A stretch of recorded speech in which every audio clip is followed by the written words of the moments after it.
One of the powerful applications of calculus is that it allows us to analyze situations in which quantities are changing in relation to each other, which is something that algebra, strictly speaking, can't help us with.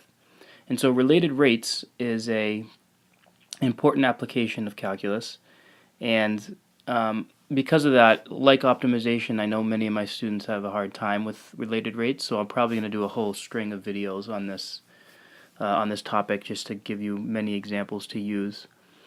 So this says a 10-foot ladder, 10-foot long ladder is leaning against a wall. If the bottom of the ladder is being pulled away from the wall at 2 feet per second, how fast is the top of the ladder moving down the wall when the bottom is 6 feet away from the wall? So most of these related rate problems follow a certain process that's usually pretty much the same every time. So on the next slide, you'll see I have a list of steps. But the first thing you always want to do is I'm going to write the word model the problem, and that usually just involves drawing a picture. So we've got a ladder leaning against a wall. So here's my wall. And there's my ladder. And what's happening is the bottom's being pulled away, so it's being pulled in that direction. And obviously, as a result, the top of the ladder is moving down that way.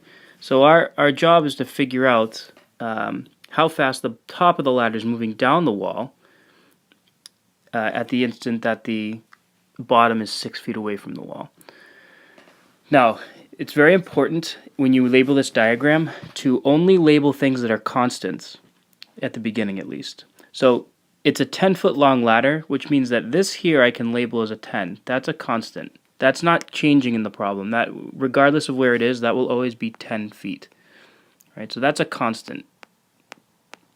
But there are things in this problem that are changing. The distance the bottom of the wall, the ladder is from the wall is changing. So we need to give that a variable. And the distance that the top of the ladder is from the ground is changing, so we need to give that a variable. So that really represents this here. All right. So that's the modeling problem. Or that's the modeling aspect. I would, in this step, also include what do we know and what do we want. So we know, in terms of rates, we know that the bottom of the ladder is being pulled away from the wall at 2 feet per second. The bottom of the ladder is being pulled away from the wall at 2 feet per second. So x is describing the length or the distance between the wall and the bottom of the ladder. If the ladder is being pulled away at that rate, that means that distance or that length is growing at 2 feet per second. So I'm going to say we know that dx dt is equal to 2. And we could put units in, I guess, even though we probably won't put the units when we actually solve. Okay? So again, just make sure you appreciate that the notation really does represent the change, the rate of change of that distance, that x, that distance we labeled x there. The question is, how fast is the top of the ladder moving down the wall? How fast is the top of the ladder moving down the wall when the bottom is 6 feet away from the wall? So we want to know dy dt, right? That would represent how fast the top of the ladder is moving down the wall, because it would represent how fast that that distance that I'm calling y there is changing, right? So we want dy dt at the instant. So at the instant the bottom is 6 feet away from the wall. Well, when the bottom is 6 feet away from the wall, that's another way of saying that x is 6. So there's the modeling step. We have our picture, we know what we want. It's very important not to substitute any values into this yet, into this diagram. Okay? The next part of this process is we need to write an equation.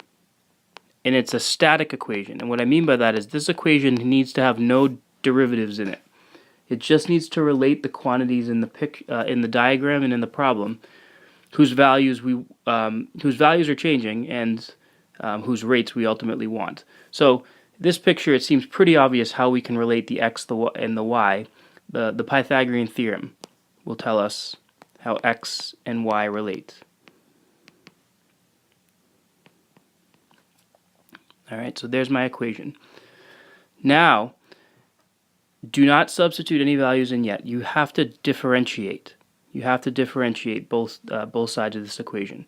And because these quantities are changing over time, we're viewing x and y as functions of time. So when we take these derivatives, we're differentiating with respect to time. And what that means is, it means that we're going to be using the chain rule because we're really seeing that this x is something with involving time. We can, in fact, if you just look at dx dt, that would probably tell you that x is equal to 2 times t, right? Because every second it's growing at 2 feet per second. But the point is, when you differentiate, you need to always follow it up. You need to take the derivative of the outside part and then times it by the derivative of the inside part. So this is if you forget this step, nothing's going to make sense. The derivative of x squared is 2x times dx dt. That's the chain rule part, because x is a function of time. Plus 2y times dy dt. And the derivative of 100, since that's a constant, is just 0. All right, so again, you need to appreciate that move right there, because if you don't, or you don't understand it, these problems are going to be very confusing, and it's not going to make any sense. Okay, so now we're going to substitute and solve.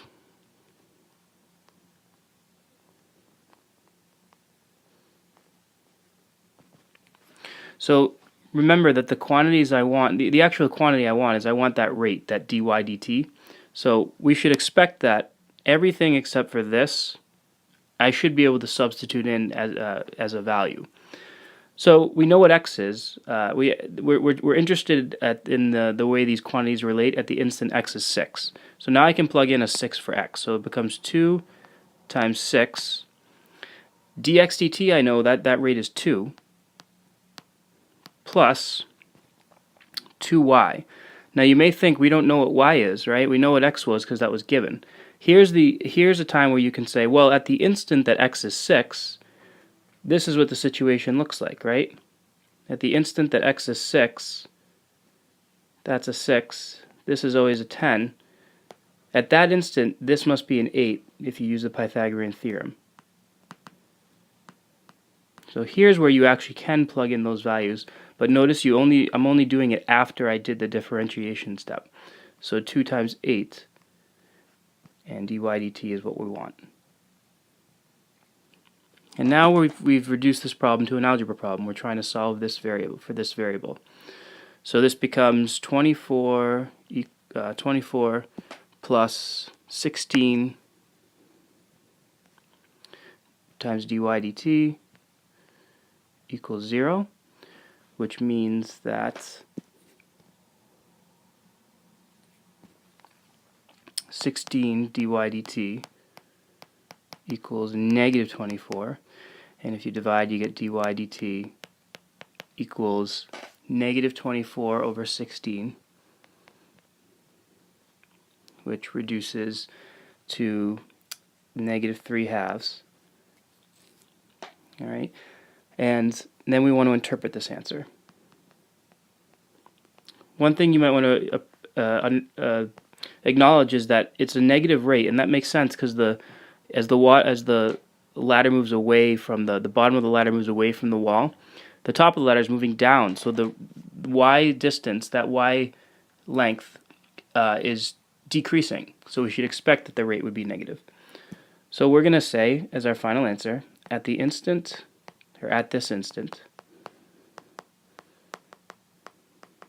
and we just answer the question. The top of the ladder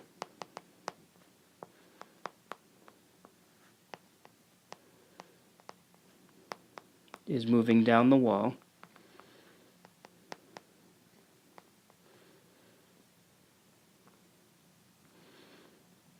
at a rate